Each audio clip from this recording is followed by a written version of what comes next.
I'm Sophia Bennett. I'm 32 years old. I'm a graphic designer in Denver, Colorado. And this morning, I woke up to 29 missed calls from a number in Illinois. I stared at my phone so long my coffee went cold in my hand, because deep down, before I even listened to a single voicemail, I already knew who it had to be. Some memories do not fade with time. They wait. They sit quietly in the dark corners of your life until one ordinary morning they rise up and drag you all the way back.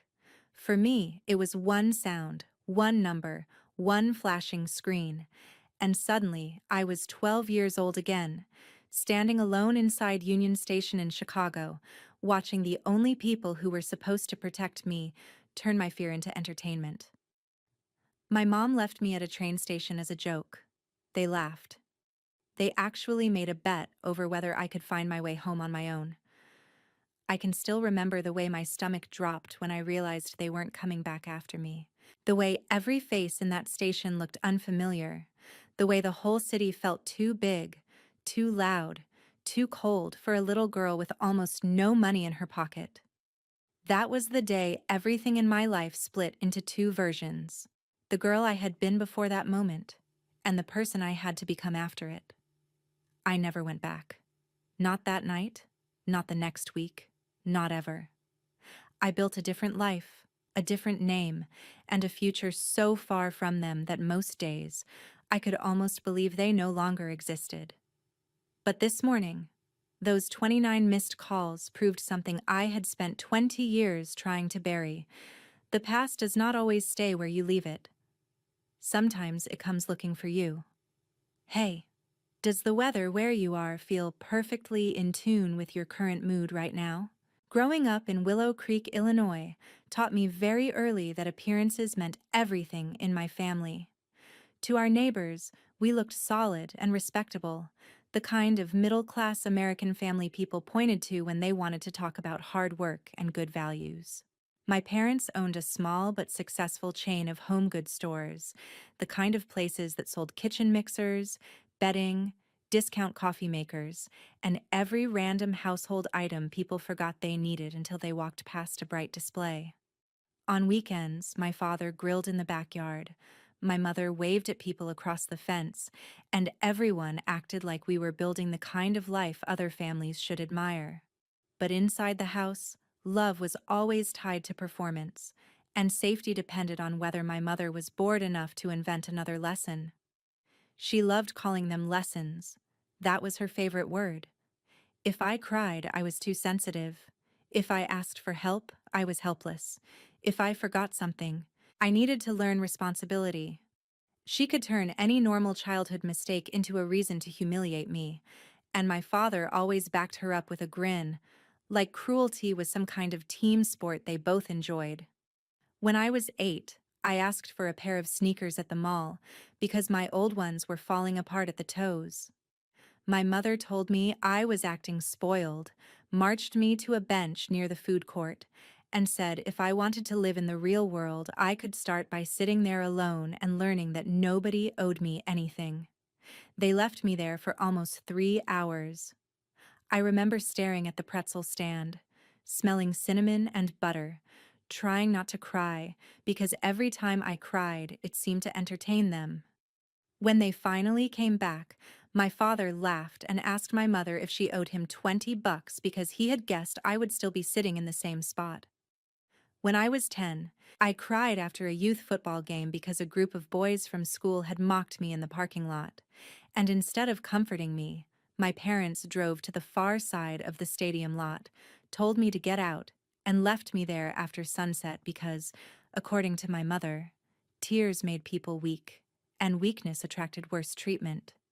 I sat on a concrete curb with my arms wrapped around my knees, watching trucks pull out one by one until they came back nearly an hour later with fast food for themselves and no apology for me. My father thought it was hilarious that I was still there. He said he had bet I would try to hitch a ride home or beg strangers for help. That was the pattern. Everything became a test. Everything became a joke at my expense. Everything became a way for them to prove that the world was hard, as if I needed them to harden it further. The strangest part was that they never thought of themselves as cruel. They talked about character and grit and preparing me for reality. They used big words to make ugly things sound noble. If anyone had asked them, they would have said they were raising an independent daughter. But independence was not what they were building. Fear was. Hypervigilance was. Silence was. I learned to study their moods before speaking. I learned how to disappear in my own house. I learned that if I stayed quiet enough, useful enough, invisible enough, maybe I could move through a day without being chosen for one of their experiments.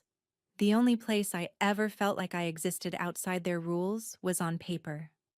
I drew constantly. I drew on the backs of receipts, in the margins of school assignments, on cheap sketch pads I bought with babysitting money.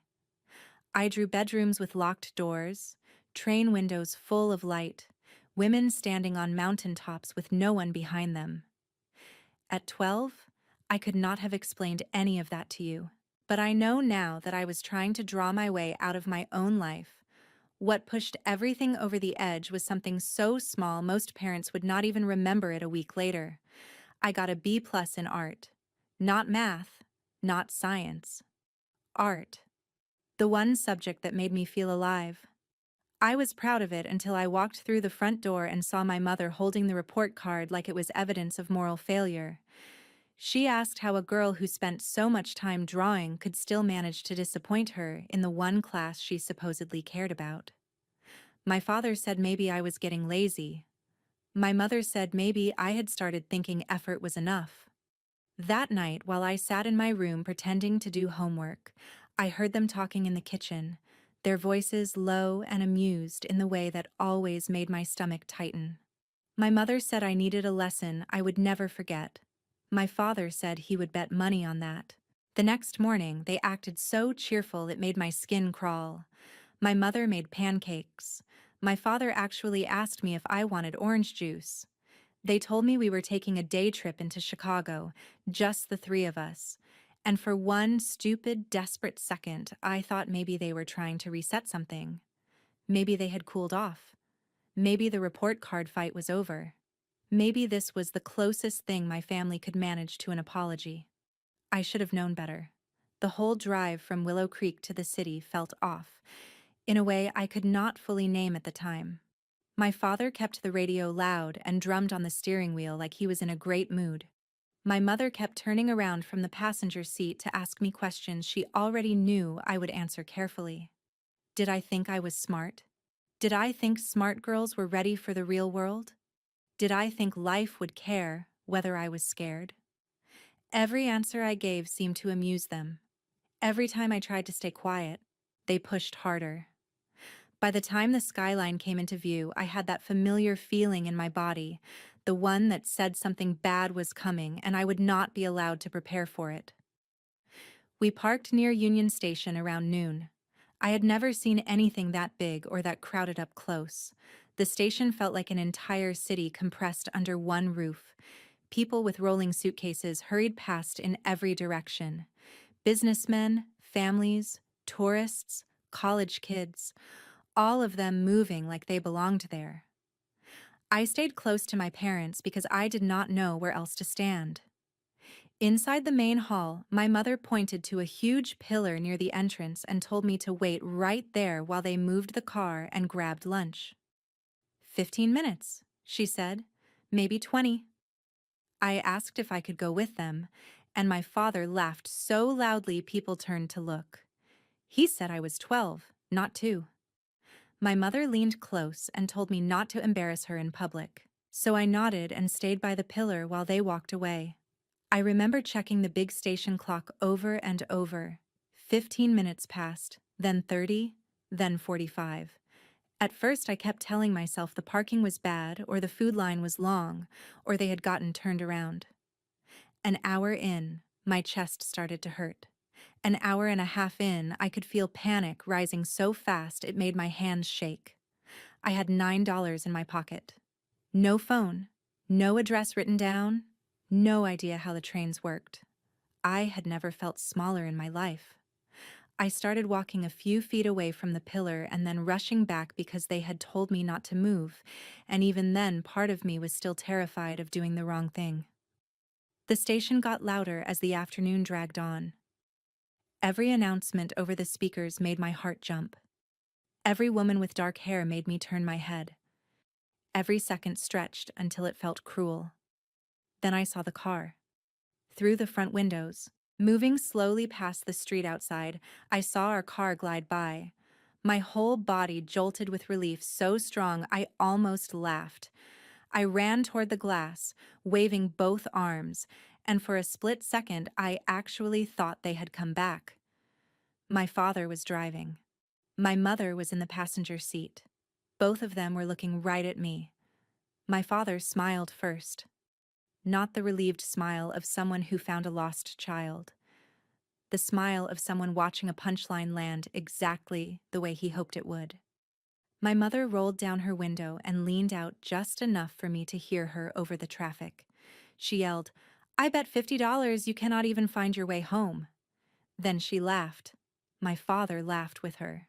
He lifted one hand off the wheel in this stupid little thumbs up, like they were congratulating themselves for being clever. Then the car moved on and disappeared into traffic. That was the moment the world changed shape for me. It was one thing to fear they might forget me. It was one thing to suspect they were teaching me another lesson. It was something else entirely to see them choose it, to watch them enjoy it, to realize that my fear was not a side effect of what they were doing. It was the point. I stood there frozen until someone brushed past me and muttered, "Excuse me," and the sound of a stranger's voice snapped me back into my body. I ran back inside because I did not know what else to do. I wandered from one end of the station to the other, crying off and on, wiping my face every few minutes because I was still embarrassed to be seen upset. My parents had trained that into me too. I tried to think of anyone I could call, but there was no one. I tried to picture the route home, but home might as well have been another country.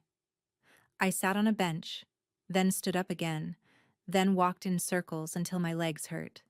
At some point, I stopped expecting them to come back. At some point, the waiting ended and the abandonment began.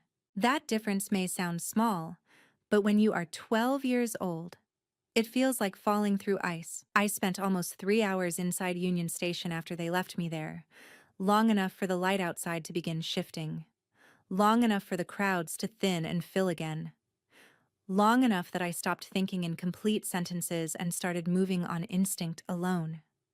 I stayed away from doors because I was afraid of stepping into the city and getting even more lost. I stayed away from police because my parents had always told me that if I caused trouble, authority figures would make everything worse. I stayed away from strangers because the same people who abandoned me had spent years teaching me that asking for help was weakness. Looking back, I think that was one of the cruelest parts of what they did. They trained me not to trust anyone, then left me in a place where trust was the only thing that could have saved me quickly. The person who finally noticed me was a station employee named Maria. She was in her 50s, with tired eyes and the kind of calm voice that made you want to tell the truth, even when you were scared. She had apparently seen me pass the same row of seats and vending machines multiple times. She stopped me near a hallway leading toward the administrative offices and asked if I was lost. I lied immediately. I said I was waiting for my parents. She asked how long I had been waiting. I said I did not know. She asked if I had eaten. That was the question that broke me. I started crying so hard I could barely breathe. All the shame I had been swallowing since noon came apart in one ugly rush. I told her they had left me. I told her they drove past the station and laughed. I told her my mother had bet money on whether I could find my way home. Maria did not react the way my parents would have. She did not tell me to calm down or accuse me of being dramatic. She crouched slightly so her face was level with mine and said, very clearly, "You are safe right now, and I am going to help you." Security was called first. then transit police. One officer took my statement while another checked the station cameras covering the front entrance. They were able to confirm that I had been standing there for a long time and that a car matching my description had slowed near the curb outside before leaving again. That mattered later. At the time, all I knew was that the adults around me had suddenly become very serious. One of the officers asked for my parents' names, our home address, our store name, everything I could remember. Another brought me water and crackers because I had not eaten since breakfast. When they finally reached my parents by phone, I could hear only half the conversation, but I will never forget the expression on the officer's face. It went from cautious professionalism to open disbelief in about 10 seconds. He asked if they were on their way back to Chicago immediately. Then he went quiet for a long moment, listened, and said, "No, ma'am. Leaving a 12-year-old in a major transit station is not a lesson in independence. It is child abandonment." My whole body went cold when I heard those words, not because they sounded too harsh, because they fit. By early evening, I was sitting in a small interview room with a social worker while a report was being prepared. She explained that because my parents were refusing to return right away and were still insisting this had been a parenting decision, I could not simply be sent home even if they later changed their minds. There would be an emergency placement until family court reviewed the case. I did not understand most of the legal language, but I understood the look on her face. She believed me. More than that, she believed I had not been safe long before that day. I was terrified when they told me I would spend the night with a foster family. I had grown up on stories about what happened to children who were taken away, but then I met Mark and Laura Bennett. They were not glamorous, and they were not trying too hard to seem perfect. He was a photographer with ink stains on his fingers from handling prints. She was a preschool teacher who smelled faintly like lotion and classroom paper. Their house was warm and cluttered in a way that felt lived in instead of chaotic. There was a lamp on in the entryway, framed family photos on the wall, and a dog bed in the corner, even though the dog itself was asleep somewhere in the back. Laura asked if I wanted spaghetti or soup. Mark asked if I preferred the hall light on or off when I went to bed. Nobody yelled when I said I did not know. Nobody made fun of me for crying at the dinner table after taking 2 bites and realizing I was too exhausted to pretend I was okay. That first night in their guest room, I barely slept. Every car door outside made me flinch. Every creak in the hallway made me sit up. But even through all that fear, one thought kept circling in my mind. A stranger at a train station had shown me more kindness in 5 minutes than my own mother had shown me in years. I did not have the language for that yet. I only knew that the world suddenly looked different. And once you see that other people are capable of protecting you, it becomes impossible to keep calling cruelty normal. The days that followed felt like living inside somebody else's life. I went from the Bennett house to meetings with social workers, then to therapy evaluations, then to a family court building downtown where adults spoke in careful voices about my future, like it was both fragile and urgently important. My parents showed up with a lawyer and the exact same attitude they had always had at home: calm, offended, slightly amused that anyone was taking this so seriously. My mother wore a navy blazer and pearl earrings, as if looking respectable would erase what she had done. My father kept leaning back in his chair with his arms crossed, like this was all an inconvenience he would eventually outlast. They did not deny leaving me at Union Station. That was the unbelievable part. They admitted it. They just insisted it had been controlled, educational, necessary. My mother actually said they were trying to build resilience. My father said children in this country had become too soft, and somebody needed to teach them how the real world worked. I sat across from them listening to this and realized something that changed me almost as much as the train station itself. They were never going to become the kind of parents who understood what they had done. If they had been capable of that kind of honesty, They would have turned the car around before they ever hit the freeway. The court-appointed therapist's report described a pattern of emotional abuse, humiliation, neglect, and escalating endangerment. Those words were not mine, but hearing them out loud felt like oxygen entering a locked room. For years, I had thought my childhood was somehow my fault, because that was easier than believing the people in charge of me were choosing harm on purpose. The report made it plain. This had not been a misunderstanding. It had not been a strict parenting style. It had been abuse dressed up in middle-class language. When the judge finally asked if I wanted to return home while the court monitored the family, I said no. So quickly, the answer seemed to shock even me. My mother stared at me like I had slapped her. My father muttered something under his breath about ingratitude. The judge did not flinch.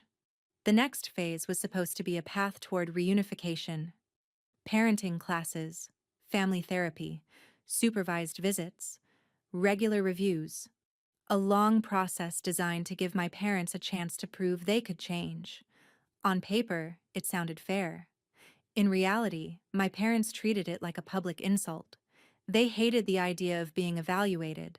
They hated the idea of oversight. They hated that teachers, therapists, and court officers now had access to the private face of the family they had spent years polishing for everyone else. My father complained more about the damage to the store's reputation than he did about losing custody of me. My mother kept saying she would not let the state tell her how to raise her own child. And then, in the most important moment of the entire case, they were given a choice.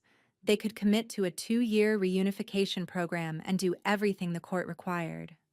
Or they could voluntarily surrender their parental rights. They chose surrender. Just like that. My chest did not break in the courtroom the way you might imagine. It went strangely still. I had spent my whole life trying to be good enough to keep them from turning on me, and in the end, they gave me up rather than admit they were wrong. That was the truth that stayed with me longest. They did not lose me because the system stole me away. They handed me over to protect their pride. After that, things moved faster. The Bennetts were already licensed foster parents, and over the following months, they became something else entirely. Mark started setting aside old photography magazines and art books for me because he had noticed how often I drew. Laura would knock before entering my room, which sounds like such a tiny thing until you grow up in a house where privacy does not exist. They learned what foods made me anxious because of old punishments tied to dinner. They stopped asking me to make eye contact when I was upset. They did not demand love or gratitude or instant trust. They just stayed. Steadiness can feel almost supernatural to a child who has never had it. The adoption was finalized after enough time had passed for everyone to pretend the process was orderly, but emotionally it had already happened long before the judge signed the final papers. When I was asked if I wanted to change my name, I did not hesitate. Jennifer Caldwell belonged to a girl who had stood in a station with $9 in her pocket and no idea if she would be alive or dead to her own family by the end of the day. Sophia Bennett belonged to somebody else, somebody with a room of her own, a desk with drawing supplies, a family that did not laugh when she was afraid. I still remember the first night after the adoption was official. Laura put fresh sheets on my bed like she always did on Sundays. Mark left a new sketchbook on my desk, and nobody made a speech about how lucky I should feel. They acted like I had been theirs all along. That quiet certainty healed more in me than any dramatic moment ever could. It taught me that real love does not test you to prove you deserve it. Real love makes room for you before you know how to relax into it. Healing did not happen all at once, and it definitely did not happen in a straight line. People love stories where one act of rescue fixes everything, where the damaged child instantly blossoms the moment she is placed in a better home. My life was not like that. For years, my body still reacted to kindness like it might be a trap. If Laura told me she would be back in 15 minutes after running to the store, I had to fight the urge to stare out the window until her car returned. If Mark was late picking me up from an after-school event because traffic was bad, I could feel panic building so fast it made my hands numb. I hated waiting in public places. I hated being told to stay put. I hated the phrase, "I will be right back." Therapy helped, but it was slow work. The kind that forces you to say ugly truths out loud until your nervous system slowly starts believing what your mind wants it to know. I learned the words trauma and emotional abuse and hypervigilance. I learned that being hurt over and over does not make you stronger in the way cruel people claim. It makes you adapt to danger. It makes you brilliant at survival and terrible at rest. Through all of it, the Bennetts never rushed me. They came to school events, helped with homework, remembered what topics triggered me, and let me keep my bedroom door closed when I needed space. They did not try to erase what had happened. They helped me build a life large enough that it was no longer the only thing defining me. Art became more than escape. It became structure, language, proof that I could make something beautiful without anyone's permission. I poured myself into it through high school, then into college applications, then into every portfolio review and late-night studio session after I got into the Art Institute of Chicago. Moving back toward the city that had once frightened me was not symbolic at first. It was practical. The school was right for me. The program was strong. But somewhere during those years, I realized I was taking something back. The same city where I had once been abandoned became the place where I built myself. I studied graphic design, worked part-time, went to therapy, and learned how to exist around people who did not require me to shrink. After graduation, I took a job in Denver with a branding firm that specialized in small business identity work. And for the first time in my life, I lived far enough away from Illinois that it felt like geography itself was on my side. Denver gave me space, new streets, new habits, new weather, air dry enough to clear my head. Eventually, I started taking freelance clients on the side, then opened my own studio. I built a reputation for clean visual storytelling, the kind of work that helped people say clearly who they were and what they stood for. Sometimes the irony of that was almost funny. My whole career grew out of the fact that I had spent childhood trapped inside somebody else's lies. I met Alex through a friend at a housewarming party. He was a software engineer, patient in a way that did not feel performative, and very hard to rattle. On our third date, I told him I had complicated family history. On our fifth, I told him a little more. Months later, when I finally told him about Union Station, he did not interrupt, did not overreact, did not offer me some lazy line about how everything happens for a reason. He just reached across the table, took my hand, and said, "That should never have happened to you." The simplicity of it nearly undid me. We built our life the same way I had rebuilt myself.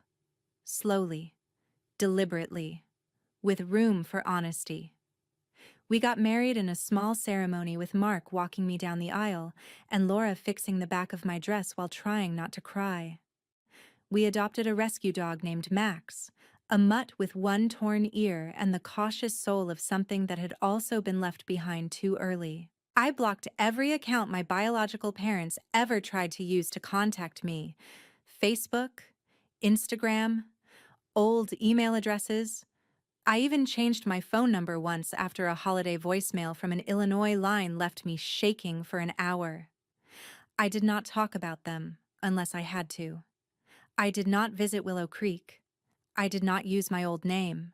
Most days I could go entire weeks without thinking of Jennifer Caldwell at all. That was the life I had built by the time the missed calls came in.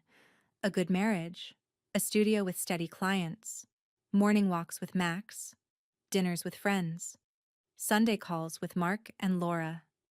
A life so quiet and whole that sometimes I wondered whether peace always felt this strange to people who had not grown up fighting for it.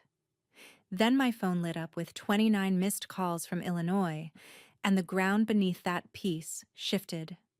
There was a voicemail. then an email from an address I did not know, then a message request on LinkedIn, the one platform I had kept public because of work. That was the detail that made me understand this had taken effort. Someone had been looking. Someone had finally connected Sophia Bennett to the girl they had once laughed at through a car window. I sat at my kitchen counter with the phone in my hand while Max pressed against my leg and Alex watched my face turn white. I had spent 20 years making sure the past stayed buried. Whatever was happening now had dug it up with both hands. The voicemail was not from my mother. It was from my younger sister Hannah. I had not heard her voice since she was a little girl following me through the hallway in mismatched socks, too young to understand why the air in our house always felt charged. Her voice sounded older, rougher, the way voices do when life has pressed hard on them. She said our mother had late-stage cancer. She said our father had suffered a mild stroke 6 months earlier. She said the stores were gone. Not struggling. Gone. One by one, closed or sold off at losses. After the family story I thought had been buried in court records resurfaced in the worst possible way for them. A relative had posted about the train station incident in a local Facebook group after my mother, in a stunning act of hypocrisy, left a comment on someone else's parenting post about how children today needed stronger discipline. That one comment opened the door. Old neighbors started talking. A retired court clerk, who should probably have minded her own business but did not, hinted that the rumors were true. Someone found an old newspaper brief about a custody matter tied to a minor abandonment investigation. Then, a former employee from one of the stores chimed in about what my parents were like behind closed doors. The image they had spent decades curating collapsed in public, fast and ugly. Customers stopped coming. People drove to bigger chain stores in the next town rather than give them another dollar. Church friends went quiet. Civic groups stopped calling. Willow Creek, which had once protected them with gossip and politeness, turned on them with the same tools. Hannah said they were living in a subsidized apartment outside town now. No house, no stores, no standing, no version of the old family left to hide inside. Then she said the line that told me exactly why there had been 29 missed calls instead of one respectful message. They wanted me to come back. Not because they had suddenly become different people. Not because time had made them brave enough to face the truth. Because they were out of options and terrified of dying alone. I asked Hannah why she was calling if she knew I had every reason not to answer. There was a long pause, and then she said, "Because I wanted you to hear it from someone who is not lying to you." She told me she had cut contact too, not years earlier, but recently, after becoming a mother herself, and finally requesting copies of the court paperwork to understand what had really happened when I disappeared from the family. Our parents had spent years telling her a watered-down version, that I had overreacted, that the state had overreached, that I had been manipulated by foster parents who wanted a daughter. Hannah said reading those records felt like being hit by a truck. She looked at her own little boy after that and realized she could never let people like that near him again. Hearing that should have made me feel triumphant. Instead, it made me feel tired in a place deeper than anger. She asked if I would come. I said I would think about it. Alex told me I owed them nothing. Laura told me whatever I chose. It had to be for my peace, not their comfort. Mark said very quietly that some people only look for the bridge after they have burned the house down. I sat with that all night. By morning, I knew one thing clearly. I was not going back to save them. I was going back to end it in my own voice. I flew into Chicago 2 days later and drove the rest of the way to the hospital where my mother was receiving treatment. The room smelled like disinfectant and stale fear. My father looked older than I had imagined, smaller too, as if illness and disgrace had finally stripped him down to the ordinary man beneath the performance. My mother still had that instinctively arranged face, even half sick, like dignity was something she could apply like lipstick. For a second, nobody spoke. Then my mother started crying before I had even sat down. Not a quiet cry either. The kind built to pull focus. She said my name. My old one. I corrected her once and only once. Sophia. She nodded, dabbing at her face, and my father said they had made mistakes. Mistakes. The same cowardly word people use when the truth is too ugly to say out loud. I told them no. A mistake is missing an exit. A mistake is forgetting milk at the store. What they did was deliberate. They left a 12-year-old girl in a train station in a city she did not know, laughed while she panicked, and then spent 20 years lying about it to protect themselves. My father started to speak, probably to explain, but I did not come all that way to listen to another defense wrapped in softer language. I told them they had turned my fear into a game, and the reason they were sitting there now without a business, without respect, and without either daughter by their side was because games end. People find out. Children grow up. Truth catches up even in small towns that think silence can bury anything. My mother asked if I could forgive them. I told her forgiveness was not a debt I owed to people who only came looking for me when their lives fell apart. I said the sentence I had been carrying in some form since I was 12 years old. You bet on whether I could find my way home. I did. I just did not come back to yours. They both cried then, but for once their tears did not move me. I was not cruel. I did not yell. I did not insult them. That was the part that surprised me most. Revenge, when it finally came, did not feel loud. It felt cold, clear, exact. I told them I would not be paying bills, managing care, or restoring contact. I told them Hannah had every right to protect her own child from them. I told them my family was in Colorado and Illinois with the people who had actually earned that word. Then I stood up. My father asked if this was really goodbye. I looked at him and said it had been goodbye for 20 years. You are just the last people to understand that. I walked out after 20 minutes and did not look back. In the parking lot, the air felt thin and bright. I stood there with my hands shaking, not from regret, but from the strange release that comes when something haunting you finally has a shape you can leave behind. On the flight home, I thought about the little girl at Union Station, the one who had believed being abandoned meant being unwanted forever. She had been wrong. She was unwanted by two broken people who mistook cruelty for strength, but she was not unworthy of love. There is a difference, and learning it saved my life. If there is any lesson in what happened to me, it is this. Abuse does not become discipline just because a parent uses cleaner words for it. Humiliation does not build character.